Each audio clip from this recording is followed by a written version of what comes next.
Hello and welcome to the United Community Channel. My name is Jack. This is your latest Manchester United news. Plenty to talk about. It's been a big day for Manchester United. Big couple of days in relation to, I suppose, the changes that are occurring at United. So we're going to talk about it. Sir Jim will fix it. He's already in at Old Trafford. He's got his feet under the table. He's getting to work. He's making changes. We're going to discuss everything that's been going on the last couple of days. And we're also going to talk about, the people he's putting in place in the different areas. Obviously, there's been talks about, we've seen Jean-Claude Blanc has been there. There's been talks about Sir Dave Brailsford over the last few days as well. We're going to get into what that means and what it also means for Erik Ten Haag, because reports are coming out today and yesterday suggesting that it is going to limit the amount of, I suppose, pull that Ten Hag has when it comes to making signings. Is that a good thing or is it a bad thing? And of course, then we're going to talk transfer news as well. Obviously, the transfer window is open and there's plenty to discuss. Manchester United have been linked with Timo Werner. Obviously, we're desperate for a striker at the moment. We've also been linked with Eric Maxim Choupo-Moting.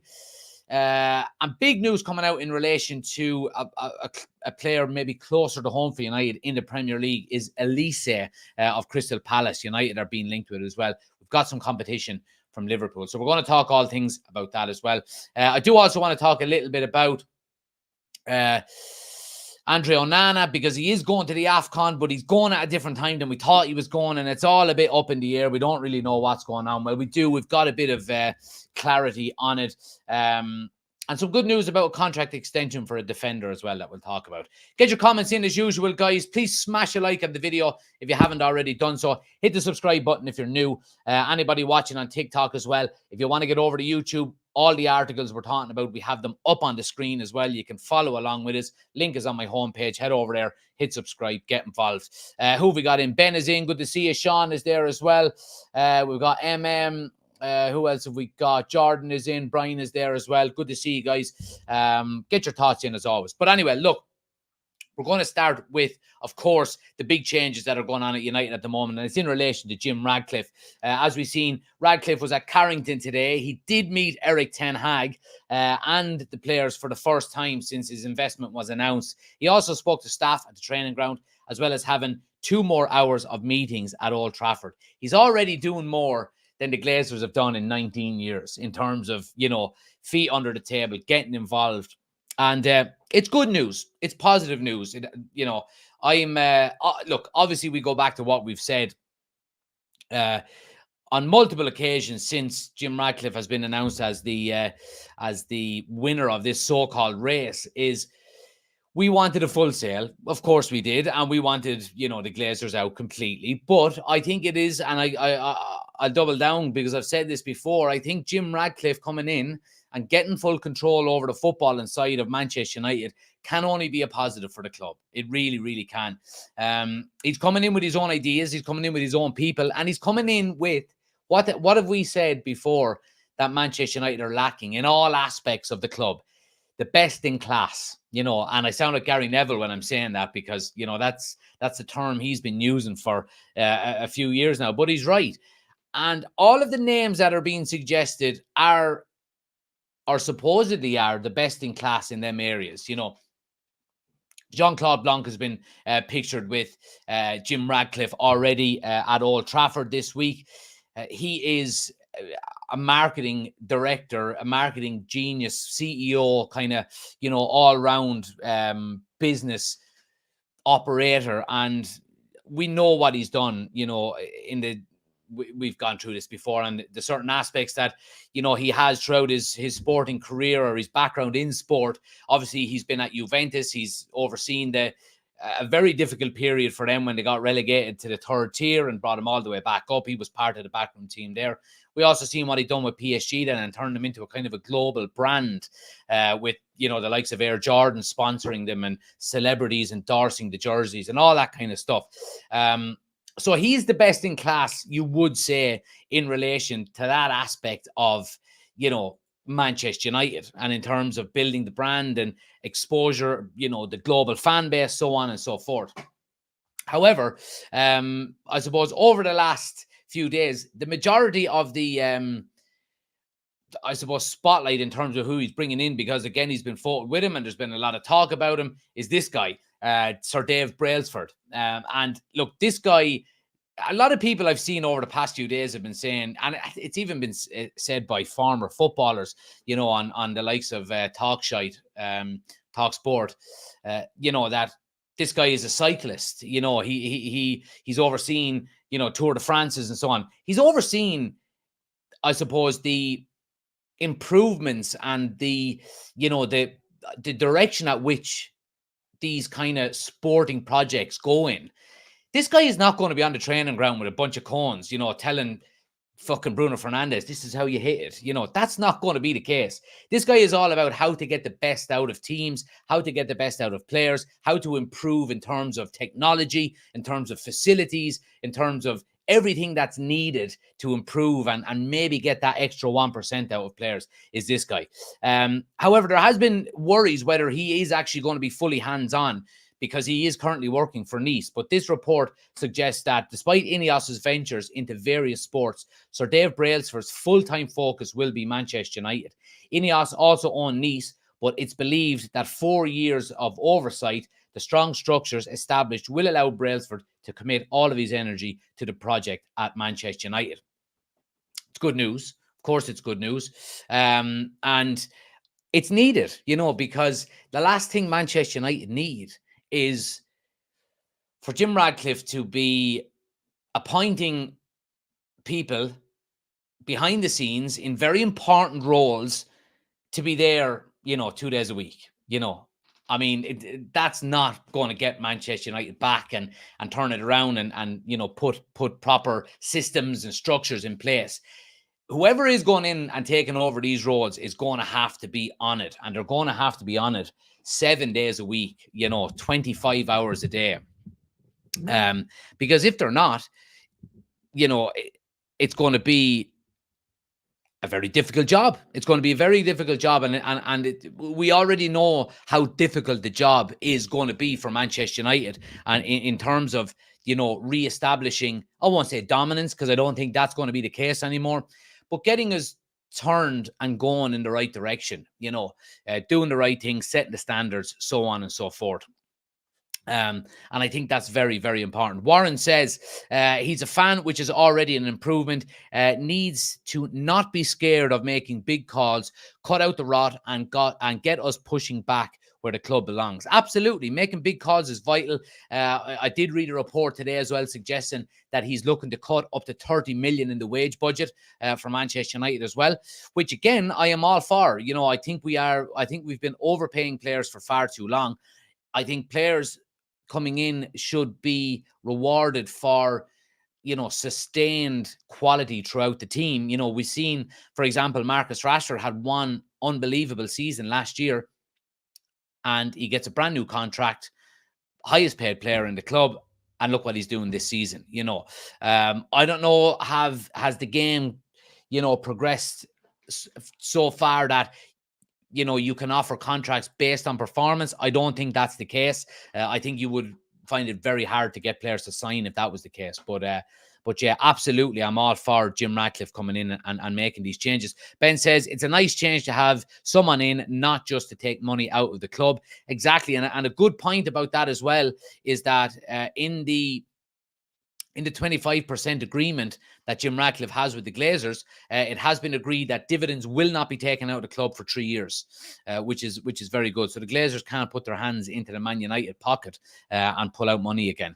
Oisin says having a fan in charge always works out. Having a fan in charge always works out, though, doesn't it? United need a full sale, and honestly, until then, we're going to suffer. All right, okay, all right, okay. I'll take your point. Now, look, moving away from the so-called, you know, footballing director, we've got I'm not 100% sure what Dave Brailsford's actual role is. Is it technical director, whatever it may be? But we do need a director of football, and that's something that Manchester United has struggled with over the last. Well, we've never had one. That's getting down to the nuts and bolts of it. We've seen other teams with it being very successful with it. Liverpool, Arsenal, Man City, of course. Multiple, I suppose, clubs that have been highly successful throughout Europe. It's a tested and proved way of being successful. Now, Manchester United have been reportedly linked with the likes of Paul Mitchell. And the big one and the big news coming out over the past few days has been around Dan Ashworth. Now, we do know that Paul Mitchell is unemployed at the moment since he left Monaco. No job. I think he's basically waiting on that phone call if he hasn't got it already from United to become the footballing director. However, Dan Ashworth is currently employed by Newcastle. And reports over the last few days have been suggesting that the deal to try and bring Dan Ashworth to Manchester United could well and truly be on the cards. And the reason why there's been no real denies from Newcastle is because of this. The reason why they haven't denied speculation about Dan Ashworth to Manchester United, in short, because they believe there is a chance he could yet leave for Manchester United. Nothing has been said on or off the record in an effort to kill the speculation. And if anything, there is an increased chatter in football circles of Man United being confident of taking Ashworth as the new sporting director. Why would he go? Well, perhaps his level of control and influence at Newcastle isn't what he thought it might be, while United would be promising him the keys to the kingdom. Now, I certainly don't agree with the last line in that article. I don't think he will be handed the keys to the kingdom at Manchester United either. I think the entirety of the reports coming out around Jim Ratcliffe and the kind of pathway he wants to bring us on and the structure of the club means that it's going to be all hands on deck, and that it's going to be a kind of I won't say a committee, but you will have multiple people giving their opinions on players, on staff members, on the type of football we want to play, so on and so forth. So I don't think Dan Ashworth or Paul Mitchell or whoever it may be coming in will instantly take over the complete reins of everything. You will have, I don't know if you would have Dan Ashworth, coming in, if you would also have Dave Brailsford have a say in, I don't think he would have a say in maybe recruiting or anything like that. But if Dan Ashworth has come in, Paul Mitchell is there, obviously Sir Jim Ratcliffe, and then you would also have Eric Ten Haag as the manager, which we'll get into in a moment. All will have, and I think it's a very, very important way to do business now. The days of the manager controlling every single signing and every single aspect of the club, like we've seen with Sir Alex Ferguson for so long, is gone. It really is gone. And I think the pressure needs to be taken off of Eric Ten Hag, especially, because Manchester United are the, front row center club in the world. Everything is headline news when it comes to Manchester United. And I think the pressure being taken off him a little bit by putting that structure around him with a football director, a sporting director, whatever it may be. I think you're not going to get the same kind of criticism towards Ten Hag. If we had this structure in place, around footballing director, sporting director, owner, manager, scouts, all of this, everybody together putting, their collective thoughts in and signing players. And we did sign the likes of Anthony. Would the same scrutiny be coming to Eric Ten Hag now? I don't think it would be, because he's got the support of everybody behind him, and it's not a one-man decision. And I think that's the right way to do it. I really do. I think he will have the opportunity to do it. Now, we'll get into the report here that is suggesting Eric Ten Hag is, still wanting some kind of control over, the transfers that are made. Manchester United manager Eric Ten Hag is keen to keep his influence over transfer business in the club's new football structure, headed up by Sir Jim Ratcliffe and Ineos, according to a report. Blah, blah, blah. Let's see. The British billionaire will lean on experts already close to him, and Sir Dave Brailsford, famed for his marginal gains philosophy, honed while performance director of the British Cycling, has been director of sport for Ineos since 2021. He is set to take a major role in revamping United's football operations. part of Brailsford's remit will unsurprisingly be the player recruitment process. Okay, so there we go. Former Chief Executive Richard Arnold admitted during an encounter with the fans in 2022 that the club had burned through, blah, blah, blah. We don't want to hear about that again. But ESPN reports that Erik Ten Hag still wants involvement. Even though elite football clubs across the board are increasingly taking recruitment out of the hands of the manager, the Dutchman is believed to have held the power to veto any transfer since his arrival, since arrival just over 18 months ago. It is suggested that Ten Hag is keen to still be a key part of the decision-making process and will have major say on which players are bought and which are moved on. And look, I do think that why we just mentioned the structure of a football club like Manchester United needs to have sporting directors, footballing directors, all of these kind of things. I still do think the manager should have a key say in what players come in, because he has to be the one to work with them day in, day out. And, I don't want Dave Brailsford signing players for Erik Ten Hag. You know what I mean? I want Dave Brailsford, Paul Mitchell, Dan Ashworth, and Erik Ten Hag signing players for Manchester United. And I think that's the way it needs to be going forward, because it takes the pressure off of one person. It's a collective, and it's the modern way that football clubs are run. And we've seen the success that football clubs have had while implementing these types of structures. And I think it's only right.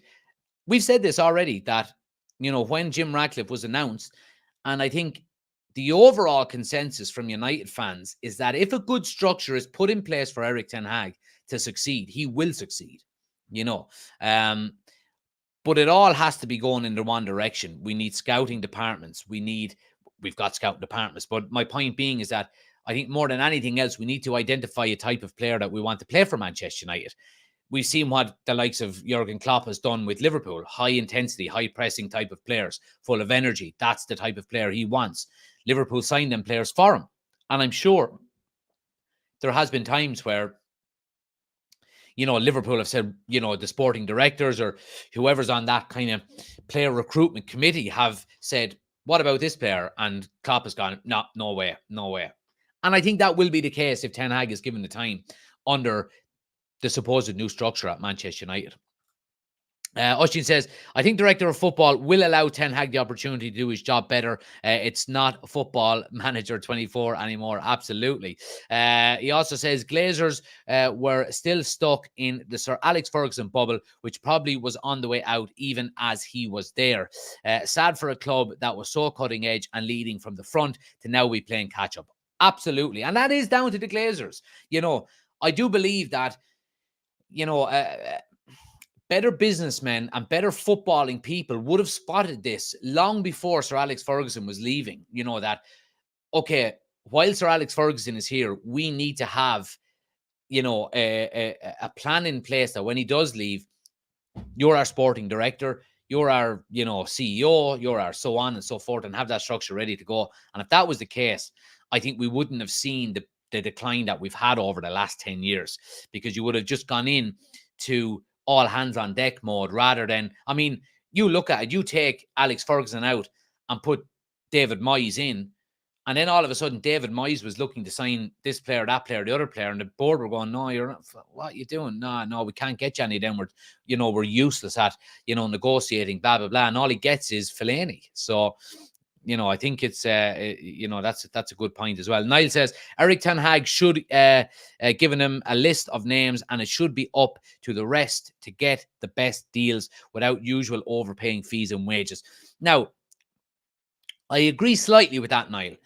My concern there is that Erik Ten Hag giving them a list of players, I think, while that may be the case, that shouldn't be the only list of players we should be working off of. We've seen Paul Mitchell, Dan Ashworth, these types of directors of football have really good results with lesser teams like Southampton and so on and so forth. And they're able to identify players themselves, along with their scouting department, let's look at the statistics for this player. Let's look at the the output from that player. Yeah, he looks good. He fits the system. And then they go back to the manager and go, okay, that's your list. This is our list. Let's see who matches. And if they do, then okay, we're going all in for this player. And then if you don't get him, then you have your second option, your third option, whatever it may be. But I think that has to be the case going forward. I really do. Warren says they need help, not only with quality, but with fees we pay. I understand there's the Man United tax, and as soon as we're linked, prices inflate. But I think the last time we paid a good price is Bruno. I agree with you there, Warren. And we've mentioned it over the last couple of transfer windows now, ever since the new board came in, which would have been John Murtagh and Richard Arnold, that it was time Manchester United put their foot down in terms of paying too much for players. Now, we didn't see that under the likes of Murtagh and Arnold. I want to see that now under the likes of Jim Ratcliffe, Brailsford, whoever it is that is going to be doing the negotiating, whether that comes down to Paul Mitchell or Dan Ashworth, whoever we get as a director of football. I think we need to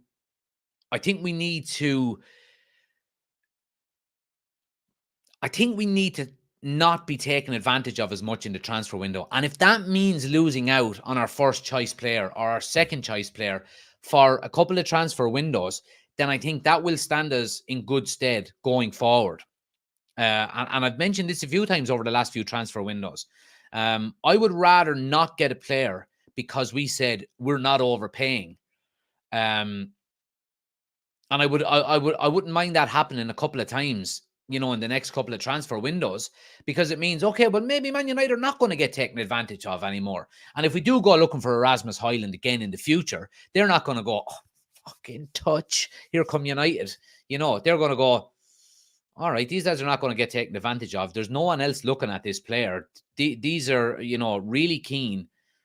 We might not be able to take advantage of them like we used to. Now, we might be able to get an extra 5 or 10 million, like all negotiating deals would do. But that's what's important for United. And I think I think the shift in transfer kind of vision could lead an awful lot to that. And I mean, in terms of identifying players, the days of Manchester United going out and signing a Harry Kane or a Jude Bellingham or a Wayne Rooney or, so on and so forth, players that are at the peak of their talent, and the players that every team in Europe want to sign, them days are over. Okay. Now, they might not be over forever, but they're over for the moment. We have not got the pulling power that we had, back in the 2000s and in the 90s when we were doing well. And rightly so. The power has now gone to Liverpool. It's gone to Man City. It's gone to Arsenal to a lesser degree, with the likes of Declan Rice, for example, because they're teams that are doing well. And they're better teams than Manchester United at the moment. So I think Manchester United's tactic needs to be, I go back to what Rangnick said. The more I think about Rangnick, the more sense he spoke. Players on their first and second contracts at 20 to 23 years of age that are young, energetic, hungry, to make a name for themselves. They're the players you need to be getting. And we see the clubs that get these players, your Dortmunds, your Brightons, your Southamptons back in the day, your RB Leipzigs, these types of teams, that their whole business model is based around getting these young players in from South America or, anywhere in Europe, anywhere in the world, there be it, get them in young, develop them and sell them on at massive profits. Okay. And that's how their clubs survive, because they sell on these players. We've seen it with Dortmund, for example. They don't sell 2 high quality players every year. They sell 1. It was Haaland last summer. The summer before, it was Sancho to us. They do 1 a year and they don't vary from that because their whole business model is based around it. Now, if you're a Manchester United, all of them steps can be taken with the scouting network that we have. You put a director of football in there alongside your manager and sporting directors and whatever it may be. Identify the style of player you want to get, young, hungry, get them in, on a first or second time professional contract that they might be doing for good money. And I mean good money, I mean cheap. develop them into world-class players, you don't have to sell them on, because I hate saying this, but we're Manchester United. We're not a selling club.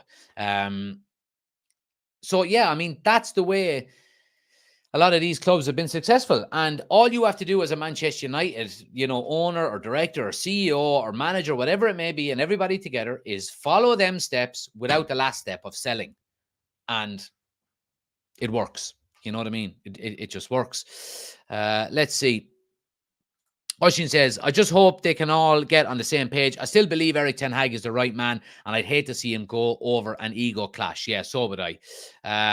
Paul says, enjoy Timo Werner. We're going to get on to him in a minute. Oshin also says, I think now that we've football men, not just businessmen, in there, I'm fairly positive will not get bent over again. Yeah, hopefully. He'll fit right in, Paul, if he comes. He's injured already. Finn says, avoid Timo Werner. We're going to talk about him now in a minute. Yeah. Reese is in as well. Good to see you. Are you comparing us to a selling club now? No, I clarified myself there quite well, I think. DJ is in. Good to see you, man. Evening, everybody. Hope everyone is doing okay to start the year. Happy New Year to you, DJ. Good to see you back again. Right. Let's talk about transfers. Okay, let's talk about transfers, because the transfer window is open. Let me just take a sip of water here, because let's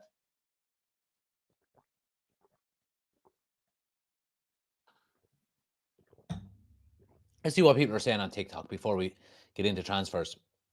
Need to get away from the older player a bit as well. That hasn't helped too, says Collie. Absolutely. Tom says that's inevitable. United tax on every transfer, but that United tax is only something that we've seen over the last 10 years, because we've been quite naive in the transfer market. It doesn't take an awful lot to reverse that. It really, really doesn't. It just takes a bit of cojones, as they say. Jimmy Dunn says, you're watching the Darshak. Yeah, when I get a chance, Jimmy. Yeah, I am. We need Kimmich, says Shane. Not going to lie, I think we are finished. It was Qatar or nothing, says Cheese. Disagree. No point for negativity. Having Sir Jim Ratcliffe over the footballing side of Manchester United is better than having the Glazers. So it's a positive. Dan says, we need to see players first before buying players, a clear out first before improving things. Yeah, and look, there is a big clear out needed. There really is. Let's see. Do you think United will sign an experienced striker to help Rasmus, says Callum? I don't think so. We're going to talk strikers now in a moment, but I don't think we are going, like, experience how, experience in terms of playing in the Premier League before. We're going to talk about that player in a moment. But yeah, I mean, I think it's going to be difficult. I really do. I think it's going to be difficult. Just give me 1 sec. I just want to get this here. There. 1 sec now. I just need to set that up.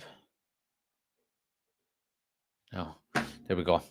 Anyway, look, let's talk transfers. Okay, smash a like on the video, guys, if you haven't done so already. Hit subscribe if you're new to the channel. Appreciate everybody in, as usual. So, yeah, let's jump in and talk about transfers. Okay, Manchester United are not expected to make any permanent signings this month. Only loan deals are possible. Ineos have blocked any talks for January incomings. I don't know how much of that I believe. Next week, there will be a meeting between all of the staff at United. Jean-Claude Blanc will participate. Eric Ten Hag's future at United is 50-50. I take this with a bit of pinch of salt, okay? But I do kind of think that we are unlikely to see any permanent signings in January.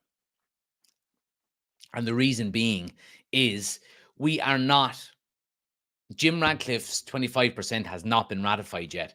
And it won't be ratified until after the transfer window is closed. Now, as part of the agreement for the 25% of Manchester United, he has been, it has been agreed that he will be informed of any transfers before the trigger is pulled on them. Okay, and rightly so, because he's the incoming footballing owner, you would say. But I do think it is going to be unlikely that Manchester United will sign players on permanent basis this January. We're used to it at this stage, aren't we? The last couple of Januaries where, we've got players in on loan. However, it's all about what kind of player and what position we get these players in from or for. And we all know that the main area that we're looking at the moment in terms of strengthening is a striker. Okay. And people have mentioned him already. And Timo Werner emerges as a serious target for Manchester United in the January transfer window. Okay. I mean, I think you can tell I'm not overly excited about this. But anyway, let's get into it. Timo Werner has emerged as a serious target for Manchester United in January as Erik Ten Haag seeks to reinforce his misfiring forward line. John Cross, chief football writer for The Mirror, reveals the German striker is on United's shortlist for the winter window alongside Bayern Munich's Eric Maxim Choupo-Moting. Ten Hag is thought to be desperate for more firepower as he attempts to salvage a season which appears dangerously close to derailing on Burnley. Blah, blah, blah. Let's see. Financial fair play regulations will severely hamper United's ability to recruit in the January transfer window. The club are likely to be restricted to loan deals only, regardless of how pressing a need their manager expresses. As such, Werner is a logical option. The German striker has struggled for minutes and goals this season for Red Bull Leipzig. His club are likely to allow him to go out on loan as long as he moves to a club where he would start regularly. Furthermore, Cross believes Werner may relish the prospect of a return to English football following his disappointing experience at Chelsea, a chance to prove himself in a different environment within the same league. Let's have a look at Timo Werner because I'm not convinced by him. And I think, he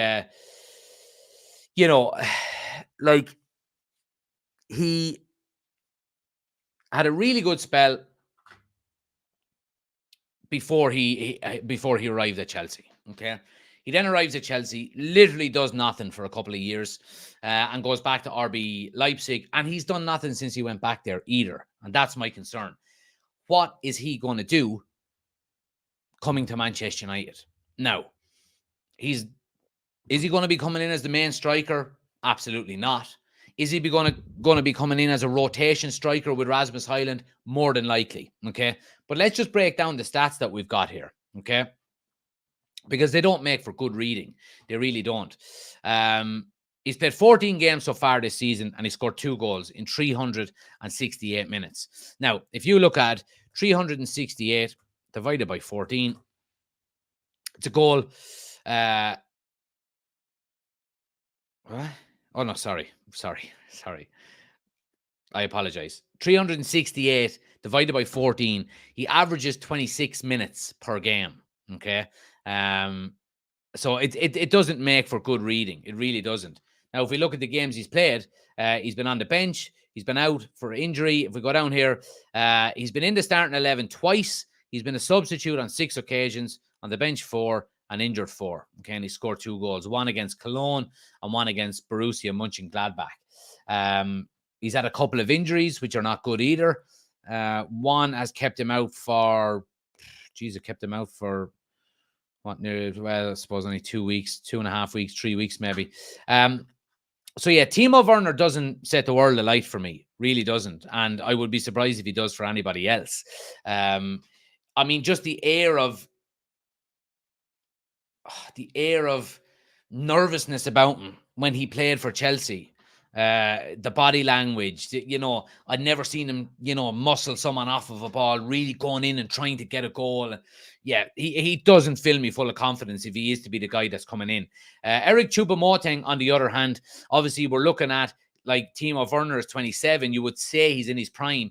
We're going back to, the elder statesman when it comes to Eric Maxim Choupo-Moting. 34 years of age, center forward. But again, stats don't show an awful lot here. They really don't. 19 games played and 3 goals scored. And if we look down here, Starting 11 3 times, substituted in on 11 occasions, on the bench once. So yeah, again, look, he's the older guy. I mean, if we're looking at Choupo-Moting getting 3 goals so far this season, Timo Werner getting 2 goals so far this season, and both of them are playing in the Bundesliga. What in the name of God are these players going to do in the Premier League? You know, that's my concern. It really is.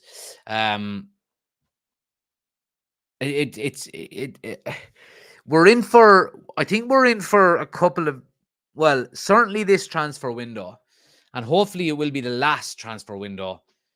That's going to be very frustrating for Man United fans, I believe. The reason I think this transfer window is going to be very frustrating, of course, the main reason is it looks like it's only going to be loanees coming in. And when you're talking about Timo Werner and Choupo-Moting, who've got 2 and 3 goals in the Bundesliga coming in to, you know, try and shore up the firepower at Manchester United, it doesn't bode well. We have been struggling with FFP because we've been overpaying for players. So I think this transfer window, and I would like to know what you think on this. And I don't want to use the word sacrifice, but would you sacrifice this transfer window and just get a couple of loan signings in to get financial fair play correct and back on track for us, where we can then go and spend properly and identify proper players in the summer and really go strong for a good transfer window next summer? Because I think if we spend money in January, it is going to hamper our spend in the summer. It just will, you know, because FFP is a real thing. We overpay for players. We're not good at selling players. We're paying an awful lot of, you know, in terms of wages and so on and so forth. Would you, I'm not going to say be happy with loanees in January only, but would you put up with loan deals only in January if it meant we could have for the first time in a long, long time, have a proper transfer window in the summer? I probably would, to be honest. Given the fact that we're out of Europe, we're out of the Carabao Cup, it's Premier League, top 4 is going to be a very, very hard slog. And then, of course, the FA Cup is all we have left to really challenge and try and win. I think it's probably worth doing. I do. I think it's probably worth just getting loan players in January, hoping they can do a job for us till the end of the season, because Jim Ratcliffe is not going to be able to affect this transfer window anyway. And you would hope then by the summer, we've got a structure in place. You know, over the next 3 and 4 months, we're identifying players, putting everything in place to have a good summer without the burden of financial fair play. Offload some of the deadwood off the books. We could have a really good summer. I think that's probably the move. I really do. But let me know what you think. DJ says, Prem broke that man. We'll get him and he'll do absolutely nothing. Oshin says, with maths like that, you can do my taxes, mate. Somebody needs to show Erik Ten Haag them stats. What does he see in him? Well, again, Erik Ten Haag has got his hands behind his back like that going, or he's got his cap in his hand going, please, sir, can I have some more? You know, but there's just nothing there to give him. Oshin says, if Werner is an Erik Ten Haag signing, I withdraw my previous statement about believing he's still the man. Imagine Werner and Whistle. I don't think Timo Werner would be anybody's signing unless you were in the position that United are in and are so desperate to sign a striker. You know, I think that's it. Choupo-Moting flopped at Stoke, lads. Surely not what we need. Exactly. Neither of these players are what we need, but they may be all we can get. Ben says, why not give Hugel a chance if you're looking at those 2 guys? Yeah, again, you do have to take into consideration, do you want to put that kind of pressure on a young player and stunt his progression potentially? You would probably rather see him go out on loan somewhere and get some good game time in the lower leagues. But yeah, I know what you mean.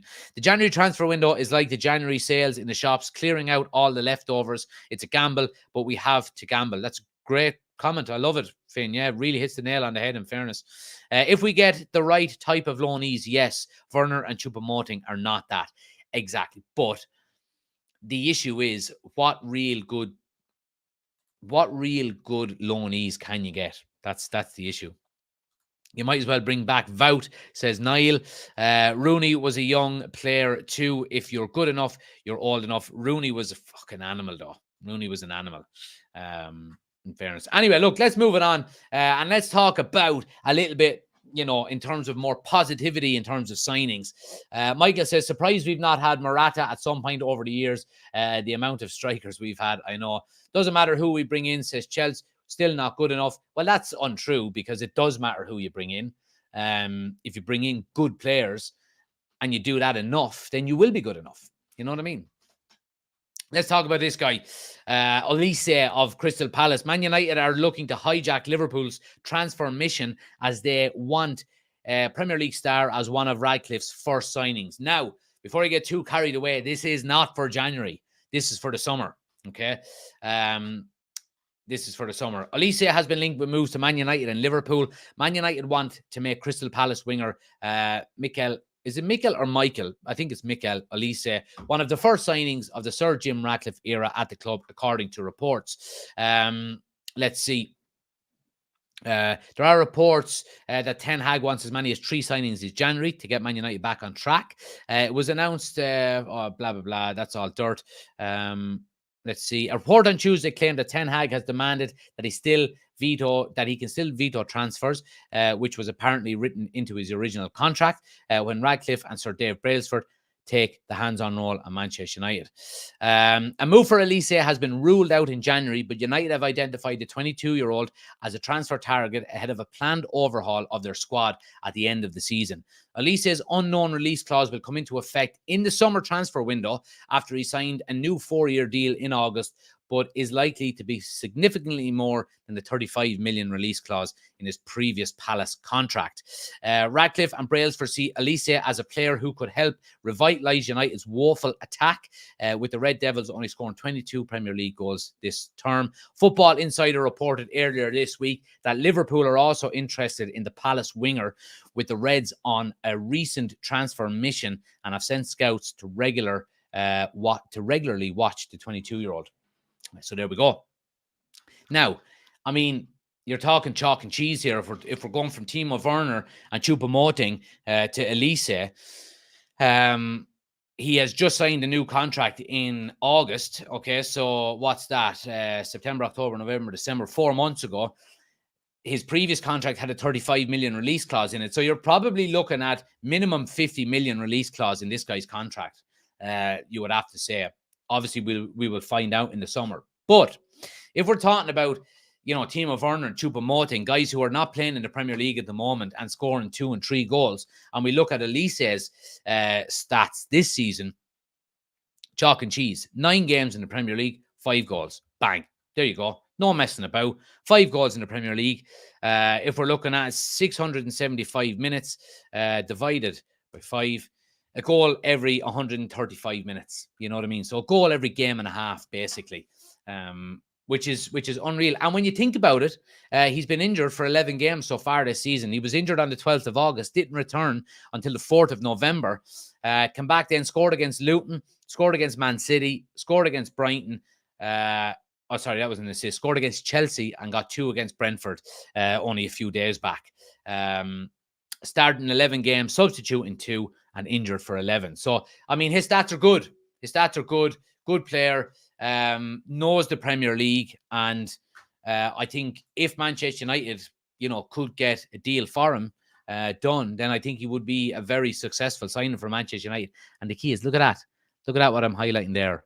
A right winger. A right winger. Man United getting a decent right winger for once. Or is it a poison chalice? Who knows?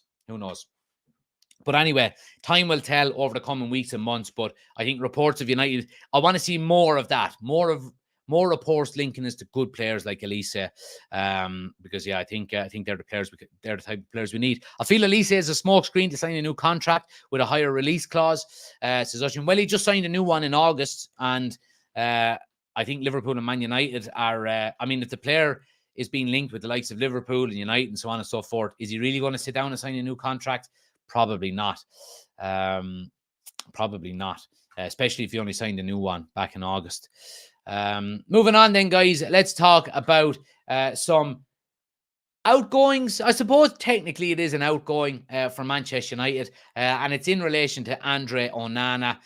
Good news and bad news. Bad news is he's leaving. Good news is he's staying for a little bit longer. Andre Onana will depart for the AFCON after Manchester United's Premier League game versus Tottenham.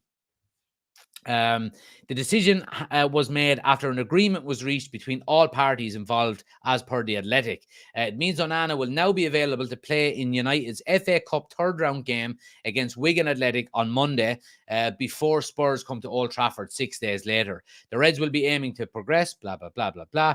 And they'll have the first choice goalkeeper for both matches. Onana will then immediately depart for the African Cup of Nations in the Ivory Coast. He is due to represent his country, Cameroon, who face Guinea in their opening match on January the 15th. Okay, just 24 hours after Onana is expected to line up against Spurs. So look, it's a positive.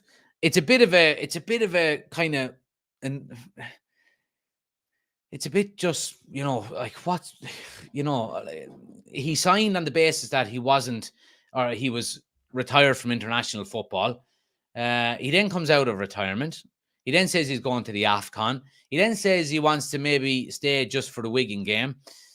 And now he's staying until the Spurs game. Look, it's good.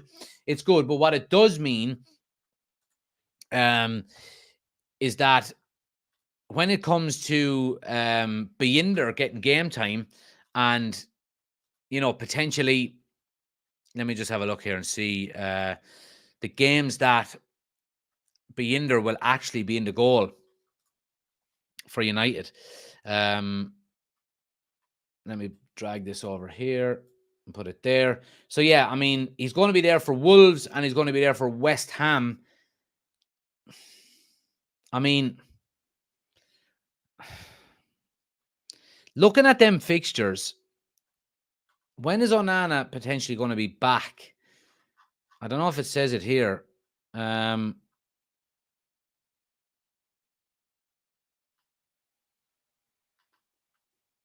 I don't know. I think it's certainly, someone can tell me in the chat.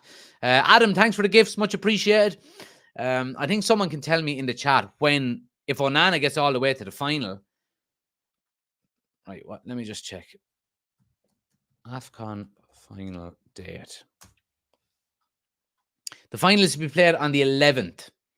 Okay, so that's the 11th. Yeah, so if he gets all the way to the final, he'll miss Wolves, West Ham, and Aston Villa. Now, looking at it, sorry, let me zoom in on it there so you guys can see it.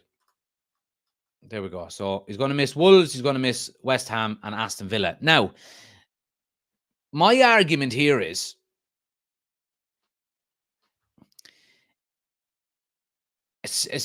these are not easy games, and especially for the way Manchester United are playing at the moment. So we're talking Wolves, we're talking Manchester United, we're talking Wolves, we're talking West Ham, and we're talking Aston Villa. Okay, none of them are easy games, especially West Ham and Villa. I mean, West Ham have already beaten us. Of course, we beat Villa. They're going to be out for revenge. Would you not prefer to have Binder playing against Wigan and against Spurs to get him his game time, rather than going, right, you're in now against Wolves, then bang, you're straight into West Ham and Aston Villa? Again, time will tell over, what way Binder comes out and actually plays for United and whether he plays well or not. But I think throwing him in for 3 very difficult games like that, when he could have got 90 minutes under his belt against Wigan, and then a further 90 minutes in a bigger game against Spurs at Old Trafford, I think is probably more beneficial to United. But obviously, it's been something that's been agreed in the background. United have obviously wanted to keep him, or else this wouldn't be the case. Ten Hag would have just said, no, look, just go on, off you go. So it is the case that, United are happy to keep him. But I think it's a bit of a shit show, to be honest with you. I really do. DJ says, this Onana AFCON thing is another mess. When will Binder play? Exactly. Niall says, just don't see Onana making it at United. I do. I think he'll be okay. I think he'll turn it around. I really do. Oshin says, throwing a mad one in there, but why are we so convinced in Binder? Could it be... so convinced it's Binder. Could it be Heaton? It could be. It could be. I mean, there certainly is a scenario there, Oshin, where, Onana leaves for the AFCON. Binder comes in, makes a couple of howlers. Tom Heaton is in, has a couple of good games, and then he's the number one goalkeeper until Onana tries to get him out of there. That certainly is the case. There's been a lot of clips floating around on Twitter the last few days about Binder, and I think there's one compilation of him making mistakes. It's quite funny. Because none of them mistakes were at United, but let's just hope that he doesn't make any more mistakes at United. But we're going to have to see, and we will see. Because on the 1st of February, we're going to see. So little under a month, and there you go. I mean, you're talking about the 1st of February before he gets a game. Where he could be playing this Monday. Binder, if it is going to be Binder or Tom Heaton or whoever it may be. And that's the thing, you're going from playing in 5 days' time to playing in a month's time, because we obviously have the 2-week break after the Spurs game. So yeah, I mean, Binder mustn't be too happy with that. But look, needs must. Let's move it on, guys. Some positive news for Manchester United in terms of returns, and that's that 2 South Americans are returning to Manchester United training, which is good news. United duo Casemiro and Lisandro Martinez have returned to full training at Carrington. The 2 South Americans have stepped up their recoveries from respective injuries this season, and it will come as a big boost for Eric Ten Hag's side, as they'll both be available again soon. No real date on it by the looks of it. Martinez has not played for United since the Champions League defeat to Bayern Munich on the 20th of September. Meanwhile, Casemiro has been unavailable since suffering an injury during our Carabao Cup clash with Newcastle at the beginning of November. The FA Cup tie against Wigan on Monday night will be United's next outing, and that may come too soon for Martinez and Casemiro. However, there may be a chance that they can return for the league match against Spurs. Okay, and I think that is probably the best case scenario, and it's probably the right kind of deadline to be looking at in terms of getting both of them back. These are the 2 biggest losses so far this season in terms of injuries. They really are. And I would probably say Lisandro Martinez more than Casemiro, slightly, but that whole playing out from the back, the way Ten Hag likes to play, goalkeeper playing out the centre-backs, progressing the ball up the field, using the width, playing through the middle also. All these kind of things all start with the likes of players of Martinez's ilk, and we've seen him do it so well last season. So it's good to see that they're back. I hope it's not rushed for the Wigan game. Just keep him for that Spurs game on the 14th in 11 days' time, and let's hope we can get a good result there as well and get these guys back into the team. Some other positive news today, guys, as well, is that Aaron Wan-Bissaka's 1-year extension has been triggered by Manchester United. So he will remain at the club until the summer of 2025. I'm happy with this. I really am. Are United going to offer him a new contract? That remains to be seen. We did only offer Delo a new contract last year. I think he signed a 5-year deal. I would have been against that, to be honest with you. I would have preferred to seen us give Wan-Bissaka a new contract. So is the fact that we've given Delo one mean we're not going to give Wan-Bissaka one? I hope not. I would like to see I think the right back area is an area that we do need to improve. And I think we need a world-class established right full back. And I would like to have Aaron Wan-Bissaka as the other right back at the club and maybe move Delo on. Because, yeah, I think if you can get an all-round modern-day full-back, right full-back that can go forward, that can defend, so on and so forth, brilliant. and then you have Wan-Bissaka there as your backup, then I'm all for that. I really am. But good to see that he's got a 1-year contract extension. He's going to be sticking around for at least another 18 months. Or United might sell him in the summer now that he's got an extra year. So we'll see what happens. But good news. Finally, let's talk about Jadon Sancho, guys. Borussia Dortmund are keen to finalise Jadon Sancho's loan ahead of the winter training camp. So Borussia Dortmund are travelling to Spain this week for a winter training camp. And they are hoping that Jadon Sancho can link up with them. It does look like Jadon Sancho to Borussia Dortmund is getting very close. Sancho and Borussia Dortmund have reached a verbal agreement for his return to the club. The player is waiting for the final agreement between Borussia Dortmund and Manchester United. All parties want to finalise the deal quickly, which would allow Jadon Sancho to join up with Borussia Dortmund for their training camp in Marbella. And I think... look, we've heard over the past few days as well that potentially Dortmund are going to pay maybe a third of his wages, and there is an obligation to buy supposedly in the loan clause. So I think, look, obligation to buy, while it's not not an obligation to buy. Is that it? I'm after getting confused. Obligation to buy is you have to buy him, and then an option to buy is, I think, what is involved in this Jadon Sancho loan deal. So Borussia Dortmund don't have to buy him in the summer if they don't want. It's a 6-month loan deal. They'll pay a third of his wages. He's gone. He's no longer a distraction. And the quicker we can get him off the books, the better, in my opinion, because bad apple, bad egg, bad attitude, bad professional, average player. World-class talent, average player. And I think it's time that he moves on as quickly as possible. But that's it, guys. Appreciate everybody listening. Please do smash a like on the video if you haven't already done so. And please do hit subscribe if you're new to the channel. Subscribe on the way out. We're back into the swing of doing these Manchester United news shows. To give everybody the schedule, what we will be doing is Mondays, Wednesdays, Thursdays and Fridays at 8 p.m. we'll have these Manchester United news shows. And then on Tuesdays and Thursdays at 9 p.m. we have our Football Manager 2024 live stream. We do it for a couple of hours on a Tuesday and Thursday. I do want to ask everybody as well, what we are going to be doing for the upcoming watch-alongs is we will have a build-up video an hour or two before each game. And what it involves is,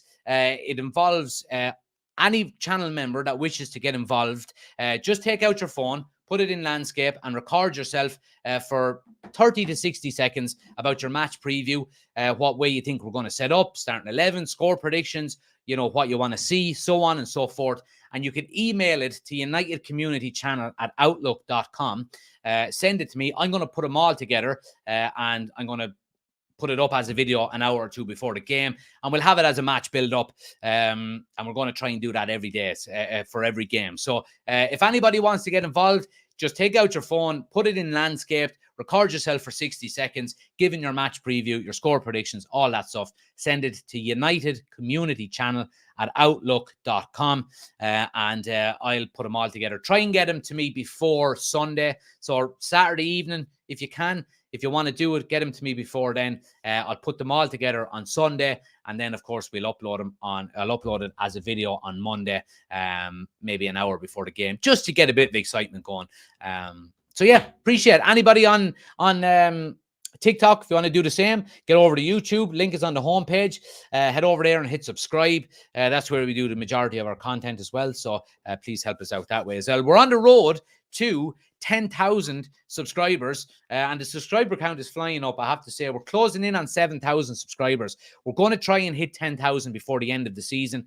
So anybody that's watching on TikTok, if you haven't already subscribed to our YouTube channel, click my homepage. You see the YouTube button there. Just click the YouTube button, hit subscribe. You don't even have to leave TikTok. It helps the channel out an awful lot, and I do appreciate it. But anyway, guys, thanks for watching. We'll be back tomorrow night. Big night tomorrow night. Live for the news show at 8 o'clock. And then from 9, we'll be going straight into the Football Manager episode 6. We're doing well. We're doing well. We're climbing the table, nearly into top 4, and we're leading the way in the Champions League group stage as well. So hopefully you can join us tomorrow. Thanks for watching. Have a great evening, and I'll chat to you soon. Take it there. Take it easy. Take it care. Take care and take it easy. Good luck.